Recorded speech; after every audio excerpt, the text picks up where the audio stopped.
Hey guys, anyone who's having trouble with the square root function, I'm just going to show you pretty much everything you can do with it, and then you can figure out what you want to do of those options. This is a basic square root function. Y equals the square root of x. This right here. This represents all the possible things we can do to it. So if I turn this one off and turn this one on, it's the exact same because a is 1, so that's the same as this. B is 1, so that's the same as nothing in there. X minus c, c is 0, so there's nothing going on in there. And then plus d, d is 0. So these right now are the exact same thing. But these are the different things I can do to this. If I want to change it this way at all, I would change a. So I don't know what I would do to do that, but I can make an animation, a hill, uh, the bottom of a lake or something, bunch of different things. Looks like B does something. B flips it left and right. So if you want it facing the other direction, B would be the thing to do. C will shift it left and right. So to shift, it doesn't change the shape at all. It just rolls it almost like it's on rollers. And then D shifts it up and down.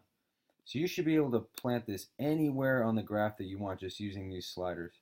And once you figure it out, you lock them in. So let's say for some reason I wanted this right here. Cool, and I knew that's where I wanted it. Then I rewrite this equation as y or f of x equals, and since a is negative 1.4, I'm doing negative 1.4. Then I put my square root. You can just type sqrt. Then I'm going to do parentheses just like they do it. Doesn't have to be exactly the same as, you don't need these outside parentheses, but it's fine. Just keep them just to make it easy for you. So b is negative 2.5. Then I got another parentheses, and then x stays where it is. And then c is 5.7.